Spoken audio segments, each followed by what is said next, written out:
아니 여자 입장에서도 그렇잖아. 마음에 들고 잘생긴 남자가 막 이렇게 밀어붙여야지 뭐. 어머 이러면서 박력 있다고 하지. 이상한 놈이 와가지고 막 밀어붙여봐. 그럼 바로 신고 들어가지 뭐.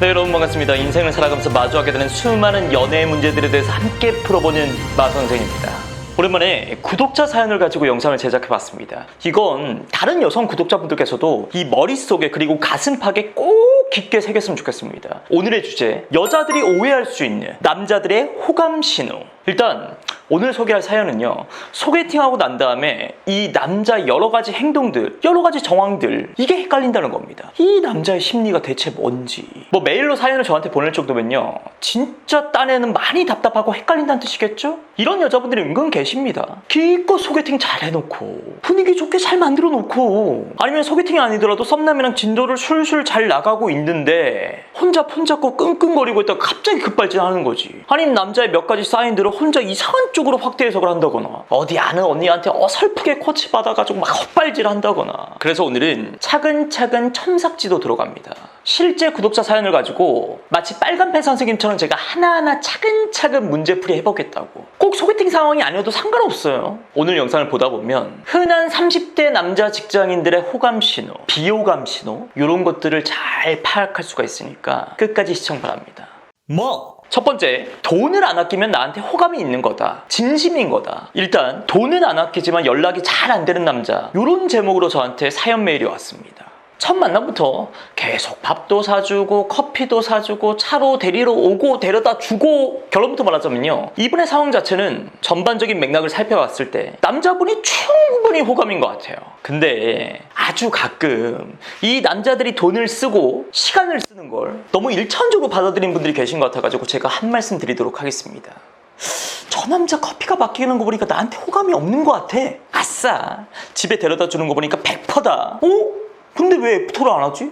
아니 그렇게 연애가 뭐 단순한 암기 과목 같았으면 다 잘했겠지. 너무 심플하게 판단하려 들지 말라니까요. 그 남자 본인에게 가치 있는 걸 아끼는지 안 아끼는지 이렇게 들여다봐야지 좀 더 정확하다고. 아니 예를 들어가지고 여유가 좀 되는 남자가 밥 쏘고 커피 쏘는 거, 뭐 여차저차 해가지고 데이트 비용 하루에 한 10만 원 쓰는 거, 이걸 호감 신호라고 바로 단정하기엔 조금 이르다는 거죠. 그 남자한테는 그게 그렇게 어려운 게 아니니까. 차라리 이런 남자들한테는 여자 성격이나 스타일 막 살펴가면서 고민하다가 가격 자체는 1, 2만 원밖에 안 해. 근데 완전 취향 저격인 그런 소소한 선물 같은 거 하는 거, 이게 이 남자한테는 훨씬 더 어렵고 귀찮은 일일 수 있다는 거죠. 아니 그렇잖아, 빌 게이츠가 한 1억 정도 계좌이체로 기부하는 거라, 아니면 어디 달동네 가가지고 막 하루 종일 막 연탄 나르는 봉사 있잖아. 빌 게이츠가 이걸 직접 막 날라. 그럼 빌 게이츠 본인 입장에서 어떤 게 쉬울까?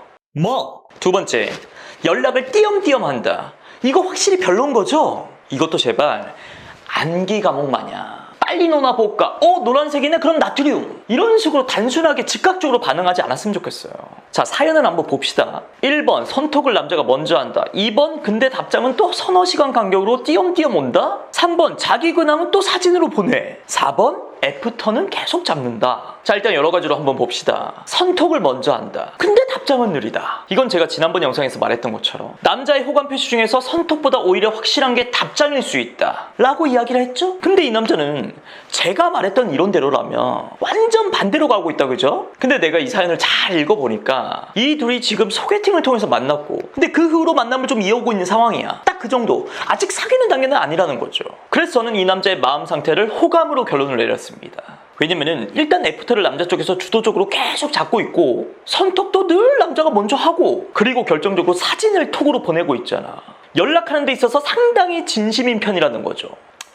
근데 딱 하나 걸리는 게 답장이 한 서너 시간 간격으로 온다는 거. 이 남자가 약간 독특한 스타일이긴 한데 저는 이 남자에 대한 약간의 변명을 해보도록 하겠습니다. 우선 남자분이 여러 가지로다가 조절을 하고 있다는 게 좀 느껴집니다. 여자 쪽에서 나를 조금 가볍게, 너무 성급하게 금사파처럼 이렇게 오해할 수도 있을 거라는 생각에 일부러 자제하는 게 느껴진다는 거죠. 아니 일단 소개팅 상황이고 사귀기 전이잖아. 나는 이 여자가 좋다고 해가지고 2번, 3번 만나자고 먼저 했고, 여자도 그 만남을 거절하진 않았지만 아직 여자의 마음이 어떤지 확신이 없는 걸로는 남자도 마찬가지잖아. 그런 상황에서 막 시시콜콜 사귀는 사이처럼 막 카톡 주고받고, 오히려 오히려 이런 것들이 나에 대한 호감을 떨어뜨릴 수도 있겠다 라고 남자 스스로 판단을 할 수도 있다는 거지. 남자도 이 30대가 됐잖아요. 그런 관계를 진전시켜 나가는 데 있어서 생각이 많아질 수밖에 없습니다. 그걸 꼭 뭐 간본다, 뭐 밀당한다, 계산적이다 꼭 이렇게 나쁘게 해석할 필요는 없잖아. 그냥 조심스럽게 생각한다,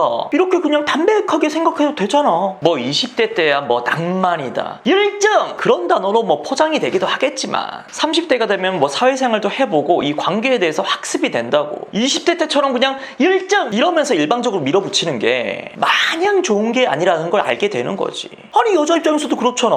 마음에 들고 잘생긴 남자가 막 이렇게 밀어붙여야지 뭐 어머 이러면서 박력 있다고 하지. 이상한 놈이 와가지고 막 밀어붙여봐. 그럼 바로 신고 들어가지 뭐. 자, 세 번째, 사귀자는 고백을 안 하는 남자. 이분이 조금 답답한 게 뭐냐면은 그렇게 소개팅을 통해서 몇 번 만났다 이거지. 그리고 내 딴에는 좋아하는 티를 또 많이 냈어. 근데 이 남자가 고백을 안 한다는 거지. 그래서 제가 혹시라도 이 사연 속에 뭐 생략된 게 있을 수도 있으니까 몇 가지 질문을 했습니다. 그랬더니 이렇게 답이 왔어요. 네 번째 만났을 때 손을 잡았다. 아니 뭐 결론 난 거잖아 그러면. 왜 나한테 메일을 보낸 거야 도대체. 손을 잡았다는 것은 확실한 호감 표시 맞잖아. 그리고 남녀 둘이서 손을 잡고 다닌다는 것은 확실한 연인 관계의 증표? 맞잖아. 근데 그 손 잡는 거를 네 번째 만남에서 한 거잖아요. 제가 볼 때는 이 남자분의 스타일을 말해보자면 좋게 표현해서 매너 좋고 신중한 타입, 나쁘게 표현하자면 약간 좀 재미없는 교과서 타입이랄까? 이 남자 생각은 이런 거지. 소개팅을 통해서 만났다. 3번 정도까지는 썸으로 만나는 거지. 3번 정도 만나고 나서 끝을 내던지 아니면 딱 네 번째 만남부터 사귀는 거야. 요 정석적인 코스가 머릿속에 박혀있는 것 같아. 그래서 네 번째 만남을 일단 던졌고 거기에 여자도 응하는 걸 보니까 이 여자에 대한 어느 정도 확신도 생겼고 그래서 본인도 네 번째 만났을 때 앞으로 사귀자, 우리 연인 관계다 이거를 손을 잡는 걸로 표현을 한 거죠. 그러면 여기서 또 이런 말 하는 여자분들이 더러 있습니다. 아니 그럼 왜 사귀자는 말을 안 하는 건데 사람 헷갈리게. 이 사귀자라는 선포? 뭔가 고백? 이런 거에 대해서 또 남녀의 심리 차이가 있습니다. 남자들은요 사귈 때 이 오늘부터 사귀자라는 말 자체를 굉장히 멋없다 생각해. 뭔가 자연스럽지도 않고 그렇다고 이게 로맨틱하다? 이렇게도 생각 안 하는 거지. 아니 실제로 영화나 드라마 봐봐. 너를 좋아한다, 사귀자 이렇게 대사로 치는 경우가 거의 없습니다. 뭐 손을 잡는다든지 갑자기 분위기가 꽁냥꽁냥해져가지고 키스를 갑자기 한다든지 이렇게 보통 사랑이 시작되잖아. 이런 걸 영화나 드라마를 통해서 보고 자라왔잖아. 그러니까 일반적인 남자들 입장에서는 오히려 말로써 이 사귀자라고 하는 게 더 어색할 수도 있다는 거죠. 그래서 내 생각에는 이 사연 속에 등장하는 남자분은요 네 번째 만남에서 손을 덥석 잡은 거를 뭔가 무언의 고백을 했다라고 혼자 생각할 수도 있다는 거죠. 뭐 물론 일반적인 여자분들의 마음도 압니다. 남자가 그렇게 말도 없이 손만 툭 잡는 게 뭔가 어물쩍 넘어가려고 하는 것처럼 보일 수도 있고 심할 때는 이 자식이 무슨 쓰레기 마냥 사귀는 건 싫어 근데 나랑 스킨십은 하고 싶어 이런 놈처럼 생각이 될 수도 있다는 그 여자분들의 마음은 알아요. 그래서 여자분들이 괜한 이런 오해가 생길 것 같다 그런 순간이 있죠. 꼭 혼자 끙끙거리지 마시고 심플하게 남자한테 그냥 툭 말하세요. 오빠 나는 오빠가 뭔가 분위기 있게 나한테 사귀자 이런 말을 해줬으면 좋겠어. 그러면 나중에 시간이 흘러서도 우리가 그런 이야기를 할 수 있잖아. 그때 오빠가 나한테 이렇게 사귀자는 말을 거기서 해가지고 우리가 딱 그때부터 시작이 되었지? 이렇게 서로 추억할 수 있으니까 얼마나 좋아. 여자가 이렇게까지 말하잖아? 그럼 웬만한 남자들은 딱 알아듣고 분위기 있게 진심을 담아가지고 탁 고백합니다. 멋있게. 근데 뭐 여자가 이렇게까지 얘기했는데도 막 뭐 고백은 요식행위니 많이 뭐 형식적이니 많이 그딴 소리 하는 남자들은요 아예 시작도 하지 마. 네, 오늘은 여자들이 오해할 수 있는 남자들의 호감 신호에 대해서 실제 사연을 통해서 하나하나 풀이를 한번 해봤습니다. 결론은 그런 것 같아요. 연애에서 무조건이라는 말은 없어요. 어렵긴 한데 이게 어쩔 수가 없어. 이 연애를 가지고 무슨 수능 공부하듯이 정답이 분명히 있을 거다 이런 식으로 파고들잖아? 나만 스스로 더 피곤해지는 겁니다. 모르겠다. 헷갈린다 싶으면 물어봐. 나 말고 그 남자한테. 긴 영상 봐주셔서 감사하고요. 여러분들의 건강한 연애, 적극적인 연애를 응원하도록 하겠습니다. 고맙습니다.